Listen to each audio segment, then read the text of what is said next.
Bir muncha vaqt oldin egasi menga asl dvigateli bilan 784 ming kilometr yurgan eski mashinani ishonib topshirdi. Pistonlar, halqalar, klapanlar, hamma narsa dastlabki bir necha kilometrdan boshlab o'z joyida edi. Rostini aytsam, eng yomonini topaman deb o'ylagandim. Biroq topgan narsam meni hayratda qoldirdi. Eksantrik mil deyarli yangi ko'rinishga ega edi.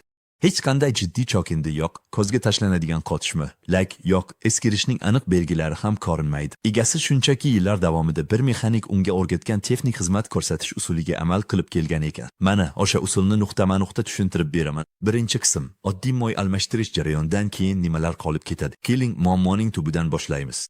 Ko'pgina ustaxonalarda moy almashtirish jarayoni eski moyni maksimal darajada chiqarib tashlash uchun emas, balki birinchi navbatda tezlik uchun tashkil etiladi. Keling, mashina oddiy texnik xizmat ko'rsatish uchun kelganda aslida nimalar sodir bo'lishini ko'rib chiqamiz.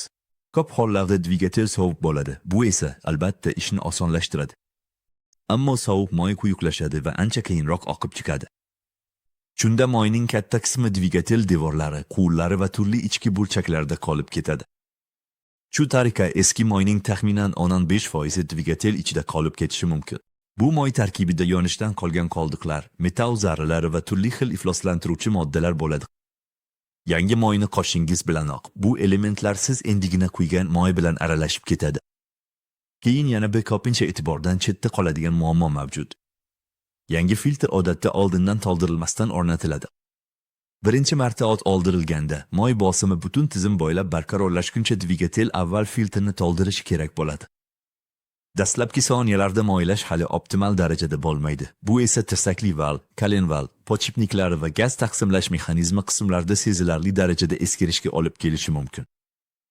Ushbu amalni har 15 yoki 20 ming kilometrda bir necha yil davomida takrorlang. Shunda eskirish ancha jiddiyroq bo'ladi. Aynan shu sababli ba'zi dvigatellarda yuqori masofani bosib o'tmasdan turib ham muammolar yuzaga kelishi mumkin. Endi moy almashtirish davriyligi haqida gaplashamiz. Zamonaviy texnik xizmat ko'rsatish intervallari asta-sekin sezilarli darajada uzaytirildi. Ba'zi texnik xizmat ko'rsatish dasturlari endilikda moy almashtirish oraligini 30 ming kilometrgacha belgilaydi. Boshqalari esa 15 ming yoki 25 ming kilometrgacha bo'lgan oraliq intervallarni tavsiya qiladi. Ushbu davriyliklar ayniqsa ko'rinib turgan texnik xizmat xarajatlarini kamaytirish va avtomobildan foydalanishni yanada jozibador qilish uchun o'ylab topilgan. Ammo uzoq muddatda bu strategiya dvigatel uchun noqulay bo'lib qolishi mumkin. Bu holat ayniqsa ifloslanish muammolari bilan tanilgan ba'zi dvigatellarda yaqqol ko'zga tashlanadi. Bo'shashib qoladigan gaz taqsimlash zanjirlari, oxir-oqibat qotib qoladigan turbokompressorlar, yeyilib ketadigan zichlakchilar, prokladkalar. Ko'p hollarda muammo shunchaki juda uzoq vaqt davomida almashtirilmagan moydan boshlanadi. 25 ming kilometrdan keyin hatto juda yuqori sifatli sintetik moy ham o'zining himoya xususiyatlarining muhim qismini yo'qotgan bo'ladi. U oksidlanib bo'lgan, tarkibida kislotali birikmalar ko'paygan va u zarrachalar bilan to'lib qolgan. U o'z vazifasini bajarishda davom etadi, lekin samaradorligi sezilarli darajada pasaygan holda. Biz ko'rib chiqadigan usul aynan shu hodisalarning har birini cheklashga qaratilgan. Ikkinchi qism: oldindan yuvish. Birinchi bosqich bu ko'plab haydovchilar mutlaqo e'tiborsiz qoldiradigan bosqich hamdir. Yakuniy moyni quyishdan oldin tozalash. Dvigatel butunlay sovuq bo'lganda mavjud moyga taxminan 1 litr yangi moy qo'shing.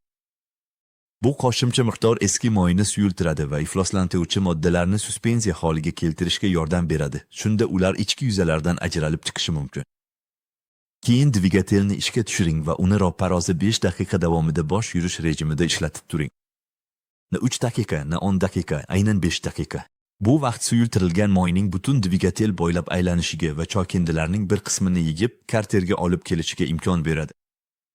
Keyin dvigatelni o'chiring va moyni almashtirishdan oldin 10 daqiqa kuting.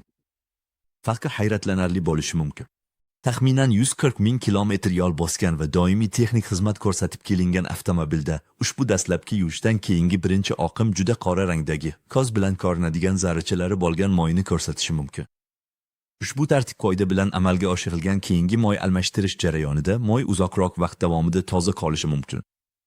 Maqsad aynan ikki texnik xizmat ko'rsatish oraligida dvigatelni toza saqlashdan iborat. Uchinchi qism: nega moy almashtirish qizigan dvigatelda amalga oshirilishi kerak? Bu usul odatiy amaliyotdan aynan shu yerda eng ko'p farq qiladi.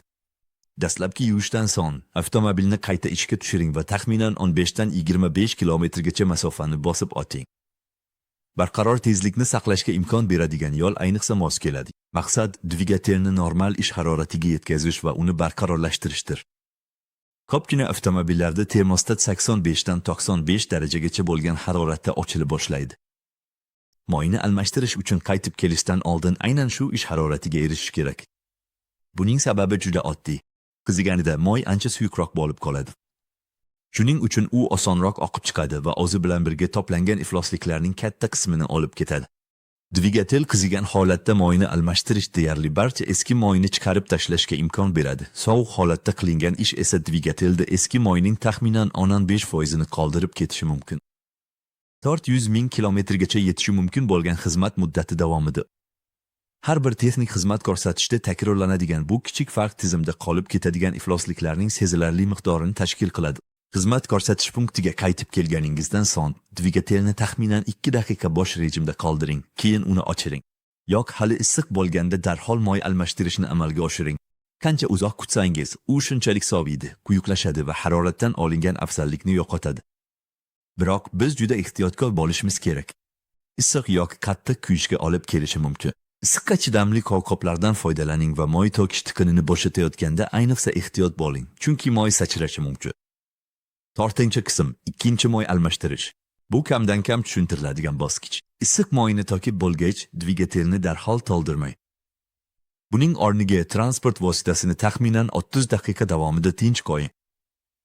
Ushbu vaqt ichida taqsimlash vallari atrofidagi kichik ichki yo'llarda, zanjirni taranglash tizimida va eng tor kanallarda qolib ketgan moy tortish kuchi ta'sirida asta-sekin karterga qaytib tushadi. 30 daqiqa o'tgach, moy to'kish tiqinini yana bir bor oching. Hali ham chiqib kelayotgan moy miqdori sizni hayratda qoldirishi mumkin. Hatto qizdirilgan holda to'liq moy almashtirilgandek tuyulgan bo'lsa ham, yana bir necha 100 millilitr qora moyni chiqarib olish mumkin. Bu ikkinchi qism ifloslangan moyga to'g'ri keladi. U odatiy usulda shunchaki yangi moy bilan aralashib ketgan bo'lardi. Demak, bu e'tiborsiz qoldirib bo'lmaydigan jihat. 5-qism moy filtrini to'g'ri tayyorlash. Oddiy bir qoida bor. Yangi moy filtrini butunlay quruq holda o'rnatmaslik kerak. Yangi filtrni o'rnatishdan oldin uni taxminan 60-70% gacha yangi moy bilan to'ldiring. Bundan ortiq to'ldirmang, chunki o'rnatish jarayonida moy to'kilib ketishi mumkin. Shuningdek, filtrning rezina halqasiga yubka qilib toza moy surtib qo'ying. Bu ehtiyot chorasi zichlikni yaxshilashga yordam beradi va keyingi texnik xizmat ko'rsatish vaqtida uni yechib olishni ham osonlashtiradi. Filtr keyin qo'l bilan qotirilishi kerak. Qo'l bilan to'g'ri qotirishning o'zi yetarli. Filtrni haddan tashqari qattiq qotirish uchun asbobdan foydalanish uning rezina halqasini deformatsiya qilishi va aynan siz oldini olmoqchi bo'lgan kichik silishlarga sabab bo'lishi mumkin. Nega bu bosqich shunchalik muhim? Butunlay quruq filtr moy bosimi barqarorlashguncha tizimdan shu hajmni to'ldirishni talab qiladi. Shuning uchun dvigatel moy aylanishi hali optimal bo'lmagan vaqtda bir necha soniya davomida ishlaydi. Bu kutish vaqti tirsakli val, kalin val, podshipniklar va taqsimlovchi vallar, raspred val qismlarda qo'shimcha yeyilishga olib kelishi mumkin. Bu holat turbokompressorli dvigatellarda yanada muhimroq ahamiyat kasb etadi, chunki u juda yuqori aylanish tezligida ishlaydi va moylanishini ta'minlash uchun to'g'ridan-to'g'ri moy bilan yetarli darajada ta'minlanishiga bog'liq. Filtr oldindan to'ldirilgan bo'lsa, bosim dastlabki aylanishlardanoq ancha tezroq barqarorlashadi. Shu tariqa moylanish optimal bo'lmagan holatda ishlash va u bilan bog'liq yeyilish kamaytiriladi. 6-qism to'ldirish jarayonini aniqlik bilan amalga oshirish. Ko'pgina haydovchilar moyni to'g'ridan-to'g'ri maksimal belgigacha qo'shishadi. Bu har doim ham eng yaxshi usul bo'lavermaydi. Buning o'rniga moyni voronka yordamida asta-sekin quying. Ishlab chiqaruvchi tomonidan belgilangan miqdorning taxminan 80% dan boshlang, so'ngra to'xtang. Moy karterga tushishi va turli kanallar bo'ylab tarqalishi uchun 5 daqiqa kuting. Keyin o'lchagichni tekshiring va daraja minimal va maksimal belgilarning aynan o'rtasida bo'lguncha asta-sekin to'ldiring. Nega darhol maksimal darajani ko'zlamaslik kerak? Chunki juda yuqori daraja ham muammo tug'dirishi mumkin. Dvigatelda moy juda ko'p bo'lsa, tirsakli val moyni yuqori tezlikda urishi mumkin. Shunda moy emulsiyaga aylanib, kopik hosil qilish xavfi tugiladi. Shu bilan birga karter ichidagi bosim ko'tarilishi mumkin. Shunda taqsimlovchi val va tirsakli val zichlagichlariga ortiqcha bosim tushishi va sizib chiqishlar paydo bo'lishi mumkin. Keyinchalik oddiygina ortiqcha to'ldirish tufayli jiddiy ta'minlash ishlari talab qilinishi mumkin. Dvigatel ishga tushirilgach, moy butun tizim bo'ylab tarqaladi va daraja biroz pasayadi. Shuning uchun tizim to'liq barqarorlashganda to'g'ri darajani olish uchun olchoq oraligining o'rtasidan boshlash kerak. 7-qism birinchi ishga tushirishga tayyorgarlik. Bu ko'pincha unutiladigan, lekin muhim ahamiyatga ega bo'lishi mumkin bo'lgan bosqichdir. Moyni to'ldirib bo'lgach, dvigatelni darhol ishga tushirmang. Avval dvigatelni haqiqatda o't oldirmasdan ishga tushirish tizimini faol holatga keltiring. Bu operatsiya dvigatelni o'chirib qolgan holda ayrim konturlarni bosim ostiga olish imkonini beradi. Ushbu holatni taxminan 10 son yurishlab turing, so'ngra o'chiring. Operatsiyani 2-marta, keyin esa 3-marta takrorlang. Ushbu 3ta siklning maqsadi mexanik qismlar haqiqatda zoriqishdan oldin moy tizimida bosim hosil bo'lishini boshlashga imkon berishdir. Bu muhim kuch sarflashdan oldingi tayyorgarlik bosqichiga o'xshaydi. Sportchidan qizib olmasdan darhol to'liq tezlikda harakatlanishni talab qilib bo'lmaydi. Dvigatel ham xuddi shunday bosqichma-bosqich tayyorgarlikni talab qiladi. Ishga tushirish tugmasi bilan jihozlangan avtomobillarda aniq tartib turlicha bo'lishi mumkin. Shuning uchun to'liq ishga tushirishni amalga oshirmasdan tizimni qanday faollashtirishni bilish uchun avtomobil qo'llanmasiga murojaat qiling. Ba'zi modellarda tormoz pedalini bosmasdan tugmani bosish ushbu holatga o'tish imkonini beradi. Boshqalarda esa boshqacha harakat talab qilinishi mumkin. Biroq prinsip har doim bir xil. Dvigatelga birinchi marta haqiqiy yuk tushishdan oldin moyni aylantirib olish kerak. 3 shikldan so'ng odatdagidek ishga tushiring. Keyin dvigatelni gaz pedaliga tegmasdan, roppa-rosa 3 daqiqa davomida bosh yurish rejimida ishlatib turing. Agar avtomobilda moy bosimi ko'rsatkichi bo'lsa, uni tekshiring. U tezda o'zining normal darajasiga yetish kerak. Shuningdek, bu vaqtdan foydalanib, avtomobilning tagini ko'zdan kechiring va moy to'kish tiqini yoki filtr atrofida hech qanday sizib chiqish yo'qligini tekshiring. Keyin dvigatelni o'chiring va taxminan 2 daqiqa kuting. Moy darajasini oxirgi marta tekshiring va kerak bo'lsa, ozgina moy qo'shing. 8-qism moy almashtirilgandan keyingi dastlabki kilometrlar. Yangi moy bosqichma-bosqich ishlash davrini talab qiladi, xuddi dvigatel yangi ishga tushirilgandek. Shuning uchun texnik xizmat ko'rsatilgandan keyingi dastlabki 350 kilometr davomida yumshoq haydash uslubini tanlang. Keskin tezlashishdan saqlaning va daqiqasiga 3000 aylanishdan oshirmang. O'rtacha tezlikni saqlang. Eng maqbuli soatiga 100 kilometrdan pastroq va tezligingizni muntazam ravishda o'zgartirib turing. Shuningdek, kruiz nazorat regulyator yordamida doimiy bir xil yuklamada yurishdan saqlaning. Maqsad moyni turli yuklama va harorat sharoitlarida ishlashiga erishish. Shunda u dvigatelning o'ziga xos ishlash rejimiga asta-sekin moslashadi. Shuningdek, dvigatelni uzoq vaqt davomida bosh turishiga xolostoy hot yo'l qo'ymang. Moyning to'g'ri aylanishini ta'minlash uchun dvigatelni harakatda saqlang. Ushbu dastlabki kilometrlarni bosib o'tganingizdan so'ng odatdagi haydash uslubingizga qaytishingiz mumkin. Bu bir necha 10 kilometr kundalik hayotingizni unchalik o'zgartirmaydi, lekin ular dvigatelni uzoq muddat saqlab qolishga yordam berishi mumkin. 9-qism dvigatel uchun mos moyni tanlash. Barcha sintetik moylar ham barcha dvigatellarga mos kelavermaydi. Tanlov birinchi navbatda avtomobil uchun belgilangan texnik talablarga mos kelishi kerak. Birinchi qoida texnik xizmat ko'rsatish qo'llanmasida ko'rsatilgan moylash standartlariga rioya qilishdir. Ba'zi texnik talablar klassik dvigatellar uchun mo'ljallangan. Boshqalari esa chiqindi gazlarni tozalash tizimlari bilan jihozlangan dvigatellar uchun mo'ljallangan.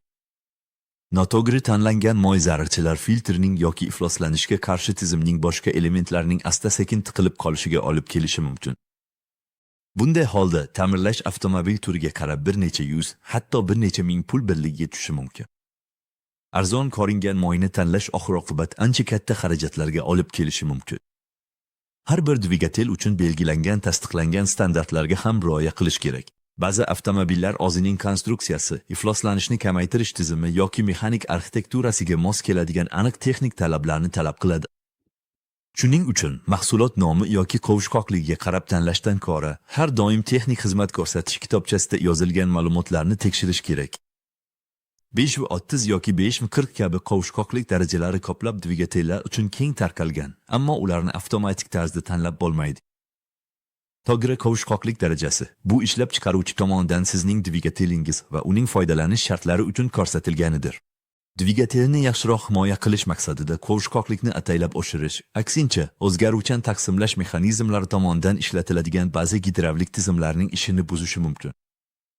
Sotib olish uchun ishonchli savdo nuqtalarini tanlang va mahsulot talab qilingan texnik xususiyatlarga haqiqatan ham mos kelishini har doim tekshiring. Noma'lum manbalardan olingan va g'ayritabiiy darajada past narxlarda sotiladigan moylar qo'shimcha xavf tug'diradi, ayniqsa qalbakilashtirilgan yoki sifati o'zgartirilgan mahsulotlar mavjudligi sababli. Bir necha 100 ming kilometr yo'l bosgan dvigatelda sifatsiz moydan foydalanish jiddiy oqibatlarga olib kelishi mumkin. Shuningdek, yuqori masofa bosgan hik milliyaga deb ataladigan moylar bilan ham ehtiyot bo'lish kerak. Ular sog'lom dvigatel uchun har doim ham foydali emas. Ulardan asosan haqiqiy sizib chiqishlar yoki moy sarfining oshishi tasdiqlangan hollarda foydalanish maqsadga muvofiqdir. Zichlagichlarni, sanniklarni shirishga mo'ljallangan ba'zi qo'shimchalar aslida hali yaxshi holatda bo'lgan zichlagichlarni zaiflashtirib qo'yishi mumkin. 10-qism haqiqatan ham farq qiladigan oralar. Bu tavsiya ba'zi avtomobillarda taklif qilinadigan juda uzoq texnik xizmat ko'rsatish oraliqlariga mutlaqo zid keladi. Biroq bu yerda taqdim etilgan usul ancha qisqaroq davriylikka asoslangan. Maqsad moy almashtirishlar orasida taxminan 8000 kilometrdan oshmaslikdir. Bizning misolimizda 784 ming kilometr masofani bosib o'tgan avtomobilga har 7000 kilometrda istisnosiz texnik xizmat ko'rsatib kelingan. Butun umri davomida bu 100 dan ortiq moy almashtirishni anglatadi. Bu raqam sirtqi qarashda unchalik hayratlanarli tuyulmasligi mumkin, ammo u dvigatelning ichki qismi nima uchun bunchalik ajoyib holatda saqlanib qolganligining asosiy sabablaridan biridir. Moy vaqt o'tishi va foydalanish jarayonida muqarrar ravishda o'z sifatini yo'qotadi. Issiqlik uning oksidlanishini tezlashtiradi, yonish qoldiqlari kislotalilik darajasini oshiradi, yoqilg'i aralashib qolishi esa uni suyultirishi mumkin. Bu hodisa ayniqsa to'g'ridan to'g'ri yonilg'i purkaydigan dvigatellarga xos. Agar avtomobil asosan qisqa masofalarga yursa yoki tez-tez sovuq holatda o't oldirilsa, namlik ham to'planishi mumkin. 20 ming kilometrdan so'ng dvigateldagi moy himoya xususiyatlari bo'yicha o'zining dastlabki holatidan ancha uzoqlashgan bo'lishi mumkin. Shuningdek, bugungi kunda juda keng tarqalgan turbokompressorli dvigatellarning o'ziga xos holatini ham hisobga olish kerak. Turbokompressor yuqori haroratlarda va juda yuqori aylanish tezligida ishlaydi. Dvigatel o'chirilgandan so'ng u inersiya hisobiga yana bir necha soniya aylanishda davom etishi mumkin. Shu bilan birga moy aylanishi asta-sekin kamayadi. Agar moy kuchli darajada eskirgan bo'lsa, u aynan shu vaqtda turbo podshipniklarni samarali himoya qila olmaydi. Bu turbokompressorlarning muddatidan oldin ishdan chiqishiga olib kelishi mumkin va qisqaroq interval bu xavfni kamaytirishga yordam beradi. Amaliy tavsiya sifatida qaysi biri birinchi bo'lsa, moy almashtirishni 8000 kilometr atrofida yoki 6 oy davomida aralash foydalanishda amalga oshirish mumkin. Qisqa sayohatlar, shahar tirbandligi yoki haddan tashqari harorat kabi og'ir sharoitlarda vaqt oraligini taxminan 6000 kilometrgacha yoki 4 oygacha qisqartiring. Turbo dvigatel uchun 5000 dan 6000 kilometrgacha yoki 4 oylik chastotani ko'rib chiqish mumkin. Bu oraliqlar ba'zi texnik xizmat ko'rsatish kitobchalarida ko'rsatilgandan ko'ra qisqaroq. Ammo maqsad aynan moyning ifloslantiruvchi moddalar bilan to'yinish muddatini qisqartirish va dvigatelni juda uzoq vaqt davomida saqlab qolishdir. 11-qism. Keling, endi bu usul moliyaviy jihatdan nimani anglatishini ko'rib chiqamiz. Moyni tez-tez almashtirishga qarshi keltiriladigan asosiy dalil odatda uning narxidir. Keling, hisob-kitob qilib ko'ramiz. Moyni o'zingiz almashtirishingiz uchun taxminan 5 litr sifatli sintetik moy, shuningdek, filtr narxi va oldindan yuvish uchun ishlatiladigan qo'shimcha 1 litr moy narxini hisobga olish kerak. Umuman olganda, moyni to'liq almashtirish nisbatan o'rtacha xarajatni talab qiladi. 8000 kilometrlik interval bilan bu 100 ming kilometr masofada taxminan 12 marta moy almashtirishni anglatadi. Bu esa tabiiyki, umumiy xarajatlarning oshishiga olib keladi. 15 mingdan 21 ming kilometrgacha bo'lgan masofada amalga oshiriladigan an'anaviy texnik xizmat ko'rsatishda esa xuddi shu masofada 5-7 marta moy almashtiriladi. Shuning uchun bu ikki usul o'rtasidagi farq har 100 ming kilometrlik masofaga taqsimlangan qo'shimcha xarajatni tashkil etadi. Lekin ushbu qo'shimcha xarajatga rozi bo'lish orqali biz qanday muammolarning oldini olishimiz mumkin? Dvigatelning muddatidan oldin eskirishi oqibatida uni to'liq ta'mirlash juda katta xarajatga tushishi mumkin. Yog' sarfi haddan tashqari oshib ketganda, porshen halqalarini almashtirish ham qimmatga tushadigan ta'mirlash ishini talab qilishi mumkin. Ifloslanish oqibatida haddan tashqari cho'zilgan yoki shikastlangan gaz taqsimlash mexanizmi zanjiri ham katta xarajatlarga olib kelishi mumkin. Yog'lanishning yetarli emasligi oqibatida ishdan chiqqan turbokompressorni almashtirish esa avtomobil turiga qarab, ayniqsa qimmatga tushishi mumkin. Boshqacha qilib aytganda, har 100 ming kilometrda biroz qimmatroq texnik xizmat ko'rsatish xarajatiga rozi bo'lish, narxi ancha yuqori bo'lishi mumkin bo'lgan ta'mirlash xavfini kamaytirishga yordam beradi. va bu hisob-kitob hatto bilvosita oqibatlarni ham hisobga olmaydi. Avtomobilning ishdan chiqib to'xtab qolishi, yo'l xarajatlari, ehtimoliy o'rinbosar avtomobil ijarasi yoki kutilmaganda yuz bergan nosozlik bilan bog'liq stress. Demak, mantiq nisbatan oddiy. Aslida bu usul muhim bir g'oyaga asoslanadi. Moy almashtirish jarayoni shunchaki imkon qadar tezroq bajarilishi kerak bo'lgan oddiy ish emas, balki haqiqiy texnik xizmat ko'rsatish va aniqlik talab qiladigan operatsiya sifatida qaralishi kerak. Dvigatel kuzigan paytda moyni almashtirish, moyning ikkinchi marta oqib chiqishini ta'minlash, filtrni o'rnatishdan oldin uni to'g'ri tayyorlash, dvigatelni asta-sekin ishga tushirish va texnik xizmat ko'rsatish oraligini qisqartirish. Bularning barchasi yuz minglab kilometrlar davomida takrorlanganda sezilarli farq qilishi mumkin bo'lgan ehtiyot choralaridir. Bu farq kundalik xarajatlarda darhol ko'zga tashlanmasligi mumkin. Ammo 784 ming kilometr yo'l bosgan dvigatelning ichki holati bunga juda qiziqarli misol bo'la oladi. Shuning uchun keyingi moy almashtirish jarayonida ushbu tartib-qoidalarga diqqat bilan amal qilish uchun vaqt ajrating. Uzoq muddatda dvigatelingiz sizdan minnatdor bo'lishi mumkin.